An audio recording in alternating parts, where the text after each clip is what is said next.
Welcome to the Ops Experts Club with Aaron, Terryn, and Savannah.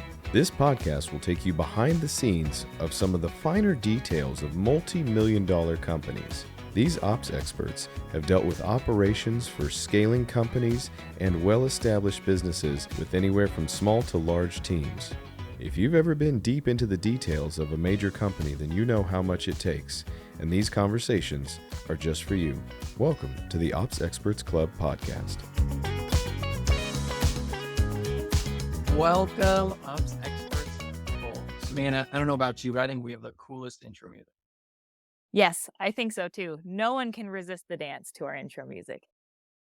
No, I'm sure we're all dancing backstage in the green room and living it up. I feel like I'm about to join or be on a really cool show when that pops on, and it just makes me feel good. Yes, it's feel-good music for sure. Yeah. And we are on a really cool show. That is Ops Experts Club. Good to be here again with another week. Savannah, good to have you again. Thank you. We have an awesome guest with us today. She's somebody we've worked with years now, probably. I don't know, 4 years maybe since the name first popped up. And she's doing awesome things. And I'm not going to say much more than that. So let's just introduce RJ to the show. And RJ can tell us all about the awesomeness. Hello, RJ. Hello, Terryn and Savannah. Thank you for having me on. It is a dream to be hanging out with you today, talking about all the cool things. You know, I love your backsplash, the gears. This is the magic behind the moment, and I am so happy to join you here today. Yeah, that's a good way to put it. Aaron always tells us as the unsexy side of marketing. So that's what we're here to talk about. RJ, I'm so excited you could join us. It's great to see your face and to just have your energy on the screen with us. You betcha. I in turn I'm absolutely a huge fan of what you guys do on the daily and to talk about the little machinations, to talk about the little connections. I try to talk about these things to my wife, but the glaze is strong with that one. Let me just say that. But operations is this is where the rubber meets the road. This is where, somebody comes to us with a dream and they say, hey, I want to make this crazy thing happen. And we're the ones that put the nuts and the bolts in place. So happy to be here. What shall we talk about? Tell me everything. Wow. I think, first of all, people just want to know, who you are, what you're doing, what you're working with, and how you got there. Because we all love a good origin story. Well, started in 1973. No, I'm kidding. I have been a very weird niche genius with computers for a long time. I am not a programmer. As you know, I have a programmer. I don't know how to program things, but I know for some reason I can look at software and I can see the underlying logic base behind it. And I can start to put things together that'll make crazy things happen. I'm somewhere between the dreamers and the bricklayers. I'm kind of that connection source, right? And technically what I do for a living is I create absolute epic engagement adventures through chatbots, and now chatbots combined with the magic of AI and large language models. So that's it in a nutshell. Would you like me to expand on any of that? I think your nutshell's good. I think we want to know how you got there. Okay. Yeah. What led to this? What a long, strange trip it's been. It was a series of accidents and mishaps, probably, if you want to phrase it that way, I guess. But I kept finding myself in situations where people they don't know the power that they have at their fingertips. And I've been able to connect that in different ways. I love awakening people to what they can do and connecting them to what they dream about. Started when I was 6. The whole school, there was about 50 of us, okay? The whole school, we were out at the skating rink for a day, and I was very nervous because the 3rd and the 4th graders were zooming by on one leg and doing all these tricks, and I was like, wow, this is a little scary. I was in the 1st grade, and I spotted a group of kindergartners who looked more afraid than I was. And I rolled up there, as cool as a first grader could possibly be. And I said, y'all, we should learn how to skate today. I'll show you what I know. And we had a whole huge amount of fun that day. Now, many years later, trust me, many, we're in this place where I'm continuing to roll up to a group of people and say, hey, that computer that you are at right now can do so many beautiful things. Let me teach you how. Let me connect the dots behind the scenes to help your clients have epic adventures, to help you connect to who your target audience is. So, long story short, lots of school, lots of degrees, actually 3 degrees, and then I hired myself. It's genius. And I started to freelance, go to work for people. I was everybody's marketing help desk for a long time. I ran into chatbots one day and I fell in love because here was the first iteration of having a conversation with people instead of guessing at what they want in marketing. A two-way. I could find out. I could ask questions. They could ask questions to me. All I needed to do was construct a conversation on my side. And that, my friends, just made it happen for me. 3 years later, started to get involved with AI. I will say it wasn't very remarkable. Worked with Dialogflow for a while. You guys remember that. And that last November, you know, my world cracked apart when I discovered GPT. I got on the phone with my programmer, Robert, and I said, did you know about, and he said, don't say GPT, and you're not allowed to go swim in that until I've taken a swim first. I was forbidden, my friends, because he knew that I would not finish the work in front of me because of the amazingness of, most people think of it as a copy generator. Mhm. It can take in information.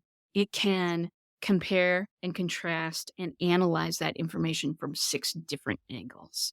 It can do so many things to just light the world on fire. So what I'm doing now is I'm just combining the two. A lot of my clients do not want to look at the ChatGPT interface. It does not interest them. They look at it and go, that's another thing I have to learn, right? And I say, absolutely not. We can interface right through my bots and get all of that brain onto a personalized version, of a chat. So that was a long answer to a short question.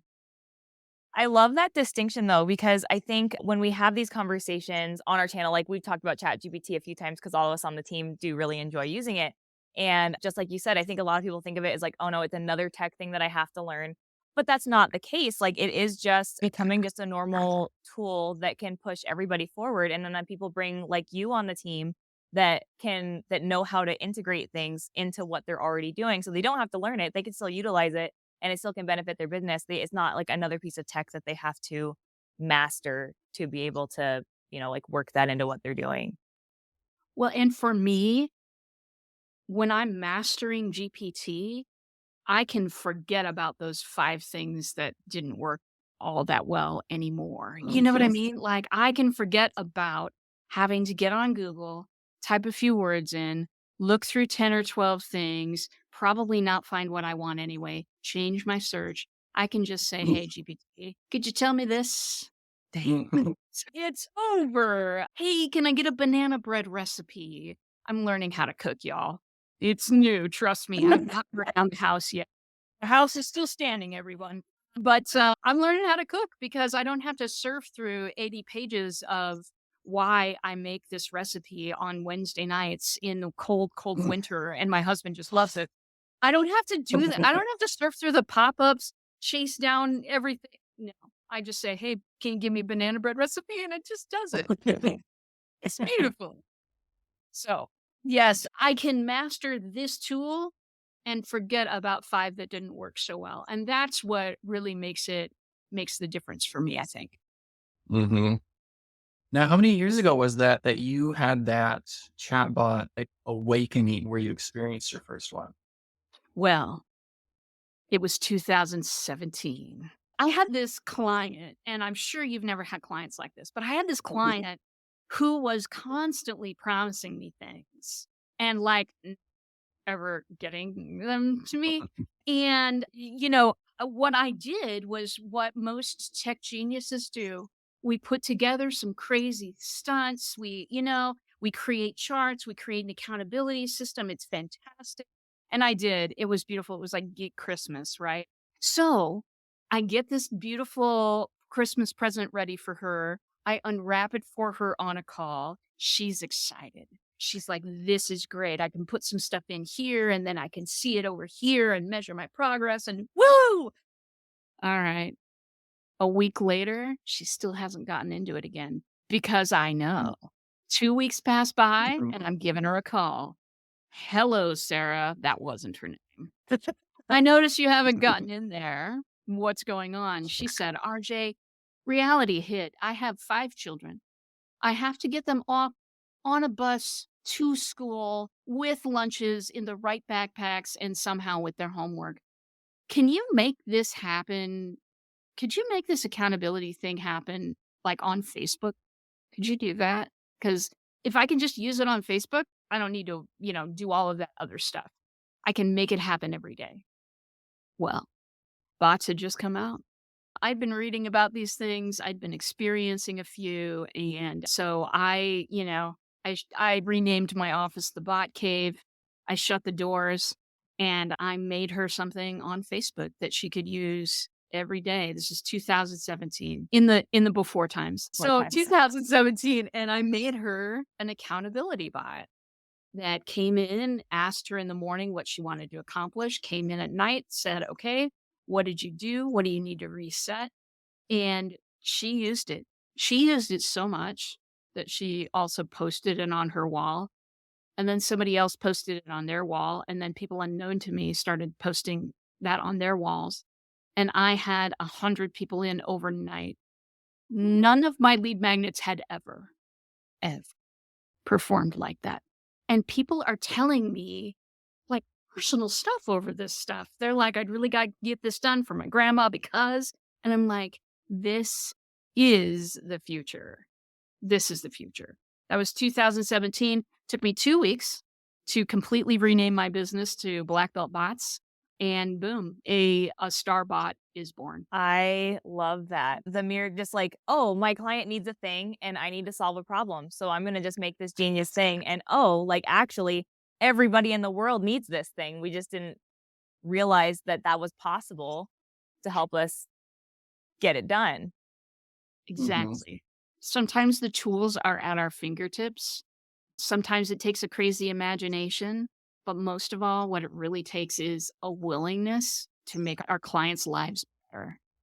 Well, accountability bot, that's genius. I think it's great you were able to make something everybody wants accountability without the judgment. So you solve that, have about accountability, and you don't have to worry about somebody judging you. Exactly. And you would be surprised. You would be surprised at the types of bots that are out there that people just want. People just want to be seen, heard, and understood. They just want to feel like that you care about them. They'd much rather talk to a bot about some things than a human being.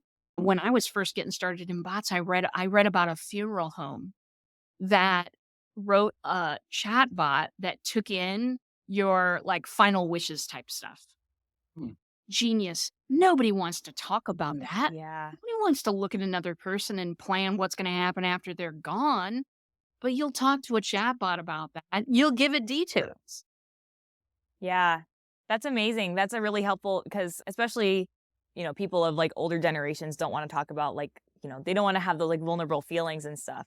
And then so there are a lot of people that they lose their loved ones and then they are left with no information on what they're supposed to do because they never could have that conversation with that person. So that's a use case that you wouldn't even think you need operations in. But everybody needs operations.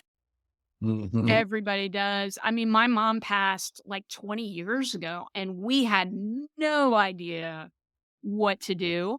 And, I've been through that. It's harsh. I don't think my mom believed that she would ever pass. She was one of those. But yeah, it helps so much to have that conversation. So why not turn some hard conversations into a place where, as Terryn said, no judgment here. Let's just get this thing done. Mm-hmm. Yeah. That's a beautiful thing, RJ. That's a pretty great story. Is that your best story, or did you have something else to that one? I have something else. Oh boy. shoot. It has nothing to do with work. Is that okay? Perfect. Let's say it's a superhero origin story. Well, you're here as a person first and a specialist second. Thank you so much. I feel loved. Well, my family was a little crazy. I know that's very hard to believe. But this is my best story ever. And I have two sisters, one older, one younger. Among us, it is known as the "Can You Be My Friend" story. Because if we know that if we tell this story to a person and they're still our friend after that, they're really our friend. So picture it. 1982, Omaha, Nebraska, where I live now, incidentally. My mom was with a guy who was a little nuts. And they decided that they'd been reading about all of these people that were finding gold in Oregon. Now, most people in America, gold rush 1849, my family 1982, as strange as that was, they really felt like we were being too commercialized, that they didn't want the kids to grow up in such a world ruled by the man. So they bought a school bus that had originated in 1950, and there are pictures of this, painted it as a giant unicorn. Yes, a unicorn. Pegasus Rose was the name of the bus, and had the kids do rainbow handprints up the sides, a sign of things to come for me. Anyway, so we painted this bus and we're off on this adventure, right? And as you might have perceived already, there wasn't a whole lot of money. It wasn't a straight drive through to Oregon from Omaha. It took us 3 months because we were constantly breaking down. No one had a job. Did anybody save up some money for that trip? No, they did not. Foresight, not a thing. So we're going across the country, stopping at flea markets to sell little things that we made, getting across. We had repairs. It was a lot of interesting fun. And anyway, we got to Oregon. Did we move into a town? Absolutely not. Too commercialized. No, we're going to grow up wild. And this is our mom's thing. Anyway, our grandma, who was from Iowa, hardworking Iowa, practicality, as we say, she came to visit us. We were living on a mountain. We slept in the bus that had been converted into a mobile home, air quotes for sure. And we had a tarp over a picnic table where we ate things. And we wandered around the woods most of the time. Anyway, Grandma came to see us. And Grandma was very patient and loving. And at the end of the trip, she said, "Rebecca," that was my mom's name, "Rebecca, I'll always love you. Never a question. But unless you take the children and move to town and put them in a school and they live in a house, they're just going to come back with me." So we moved to town. I thought it was the greatest thing. We moved to town, flushing toilets. Oh my God, darlings. Wow. We had a TV with HBO. We were living like things as far as I was concerned. I actually built a back fort in the back hallway. I built a fort with a mattress. I wouldn't go outside. I would just hang out there and read. And my parents would be like, "Why don't you go outside? It's so beautiful out there." And I would say, I don't like outside anymore. I've had enough, but thank you. I go back to my book. Lived outside. Oh, yeah. Not always pleasant outside, actually. And we lived in Oregon in town for about a year. And then, there were some marital issues. We moved back to Iowa, but my mom would constantly refer to that time in our lives as, "You remember when we were gypsies?" And I, the eternal smart aleck, would say, "Mom, technically when you don't have an address, they call you homeless." Oh, she didn't like that joke. She did not like that joke. So that's my best story, everybody. That is a superhero origin story if I ever heard one. And it also makes a lot more sense with the context where you said that your mom didn't believe that she would die. Because I feel like if someone's going to like cross the country and live in a unicorn school bus, that is someone that certainly must believe that they will live forever. That's amazing. Things got a little ethereal sometimes at the house. You know what I'm saying? So, I mean, in comparison, goggles and cape ain't that crazy at all. That is amazing. I love that so much. Yes. Well, thank you. That was a journey. I love going on that journey with you. It was a doozy, and it reflects a lot of the way that my brain works now. How do you work with tools that are unfamiliar and unconventional? How do you set a system up in a place you've never ever been before? How do you explore territory that might be awesome for you or might not be? How do you keep that all in your brain and develop solutions? I mean, we needed many solutions out there in the mountains. And yeah, I mean, and use of imagination. We had 4 months where we had like 5 or 6 books and each other. And my sisters and I remain very, very close today because of that experience. I bet. It's great. Survival. Yeah, I definitely moved into that. Instead of asking why, you ask why not? How? Yeah. Why can't we do that? Let's just experiment and see how it goes. We don't have to have it perfect the first way through. We just need to beat it up and let it know who's boss and rework that idea. We'll come up with something. We always come up with something awesome. We always do. Hey, Experts listeners, I want to key you into something that we do very special here at Ops Experts Club, and that's a masterclass. We have a free masterclass called Foundations That Scale. And the great thing about this masterclass is it's for operation professionals who are growing businesses. One of the most dangerous things you can do as an operator is grow businesses on a foundation that's not stable. So in this particular masterclass, we take apart all of the inside pieces of your team, your tech, and how they're using time. And we make sure that you're building on a foundation that's stable. So if you want to check out a great masterclass completely for free, go to foundationsthatscale.com. We'll see you there. So what's been your biggest hurdle in your bot journey? I think my biggest hurdle is, I mean, I can talk about at the moment. My biggest journey at the moment is I'm starting to develop like actual software products. And I get so bogged down saying this isn't perfect. No one's going to love this. I get so bogged down in the perfection part of it. And my happy place is development. I mean, I love sales. That's technically what I'm supposed to be doing for the company. But I love sales. I love being in front of people, but it's so comfortable being in that little quiet bot cave where I can just go, you know what, that sentence, let's play with that for 3 days. No one cares. No one cares. We got to make it useful, get it out to the people and talk about it. So that's my greatest hurdle right now is that I descend into my comfy place designing systems and I need to pull away, let the others do their work. They're geniuses at what they do. I'm good at what I do. I need to let them do the development work and stand outside and see it from this side and talk to people about it. That's what I need to do. That's where I need to keep my head. Something though that I love about you and something that you touched on earlier is that you pointed out that you aren't the programmer, you have a programmer, and then you are like good at the dreaming phase. And I feel like because a lot of the folks that we talk about on our channel are people that are working within organizations and operations. And I think you're kind of a special case because you are the visionary and you're an operations person, but you're the visionary of your operations type of business.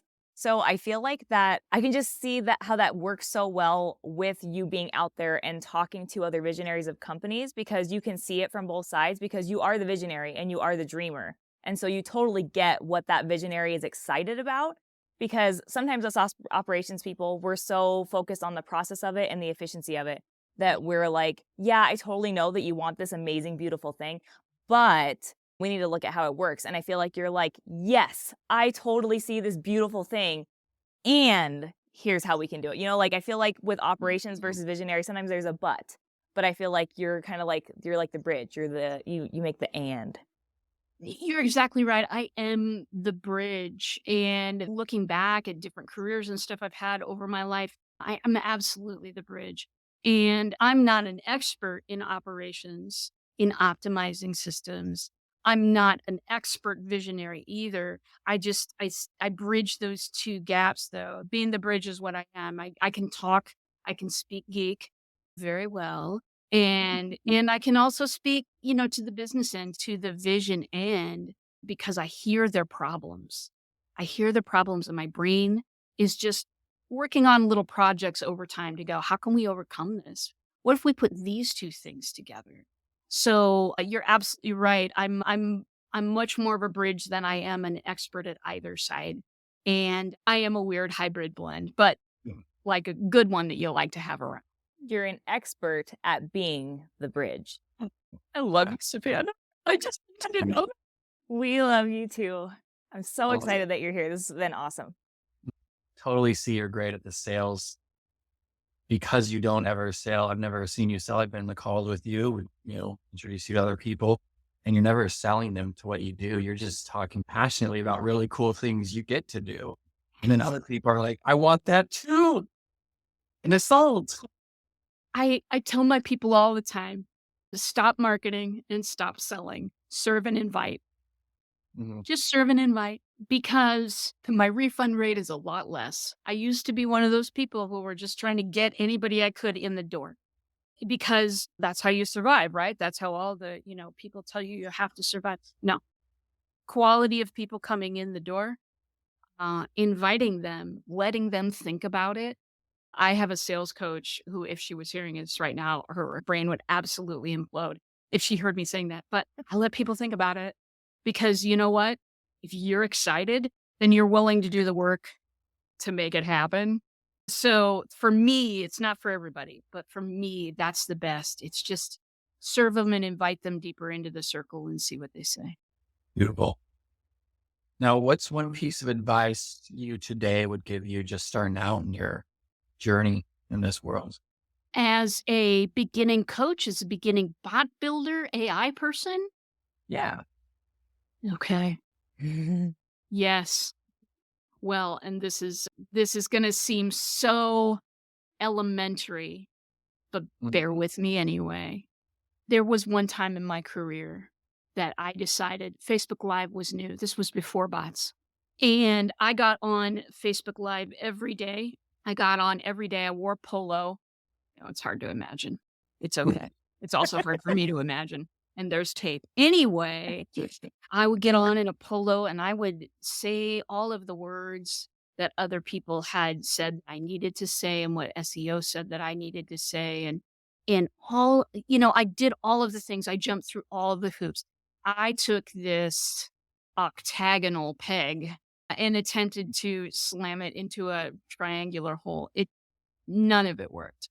I was doing everything that they told me that I should do. And one day I just decided it was over. I was done pretending to be someone else. Not everybody responds to this personality. That's okay. What you see is what you get with me. And for anybody just starting out in business, please, please, I beg you, it's not a throw a wide net, see who you can get, say all the right words to get somebody to buy from you. Those are not lifelong clients. Those are not relationships that you are building forever. Those are cases where you're going to get paid and older. Okay? But you're not getting your lifelong clients. When you finally drop that facade, be your true self. Say what you want to say. That's when you're going to find your lifelong friends, like the two of you are. Yeah, that's when you're going to find your lifelong clients that stick with you for years. That's when you're going to find the community that you need to surround yourself with to be strong in the face of whatever's happening out there in business. Be yourself. You have absolutely everything to gain and nothing to lose. Wow. Couldn't have heard it better from anybody else. That was beautiful. Anytime. Yeah, that piece of advice. Savannah? Just beautiful advice. And I'm just so excited that we got you on. This is such a different interview than I feel like we normally get, just because of who you are and just you being unapologetically who you are, and just the way that you've escalated your own business in just a really different way that I think ops people often don't think about. I will come on anytime. I will, for any reason, I will speak at the drop of a hat, any hat, a child's birthday party hat. You just tell me when, because it's so awesome to talk to people who know how the nuts and bolts work, who put their brains into the details. Crazy ideas don't work without ops. Awesome ideas don't work without ops. You are the people that make things happen, and I'm eternally grateful to you. Wow, thank you, RJ. I mean, it's been awesome getting to work with you, and I know you just being you is the reason we keep your name in the Rolodex and throw you out there whenever anybody asks. And yeah, it's been a real treasure on our end as well. Just getting to see you work in action and keeping you around and bringing you onto this show, and it's great being in each other's lives. Beautiful. RJ, it's been fun having you on. I couldn't stop on time because I just had to continue, but it's been a pleasure, and I know we'll see you again in the future. Thank you. All right. Well, we'll see you all again next week. Hey, Experts listeners, I want to key you into something that we do very special here at Ops Experts Club, and that's a masterclass. We have a free masterclass called Foundations That Scale. And the great thing about this masterclass is it's for operation professionals who are growing businesses. One of the most dangerous things you can do as an operator is grow businesses on a foundations that's not stable. So in this particular masterclass, we take apart all of the inside pieces of your team, your tech, and how they're using time. And we make sure that you're building on a foundation that's stable. So if you want to check out a great masterclass completely for free, go to foundationsthatscale.com. We'll see you there.